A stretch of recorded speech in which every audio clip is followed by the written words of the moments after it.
Hi partner.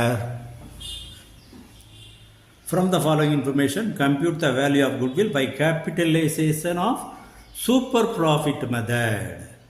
அப்போ super profit மெத்தட்லன்னு சொன்னால் super profit நம்ம கண்டுபிடிக்கணும். சூப்பர் ப்ராஃபிட்டுங்கிறது என்னது? Average profit minus normal profit, that is normal return.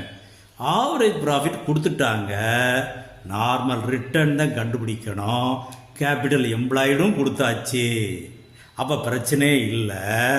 Normal profit capital employed 40 lakhs into return 10%, then that is 4 lakhs. 4 lakhs that is normal return இருந்தால் போதும் 10% படி. ஆனால் நமக்கு எவ்வளோ ப்ராஃபிட் இருக்குது? 6,20,000 இருக்குது.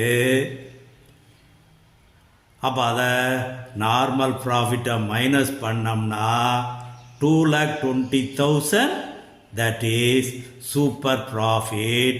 சூப்பர் ப்ராஃபிட்டை கேபிட்டலைஸ் பண்ணிடுறோம், அதுதான் capitalisation of super profit method. Super profit எவ்வளவு?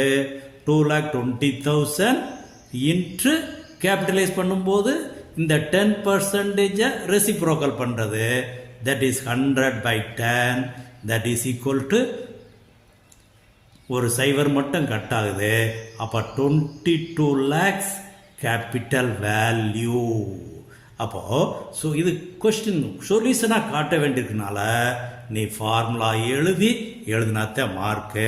இதை கரெக்டாக பார்த்துக்கோ. ஓகே.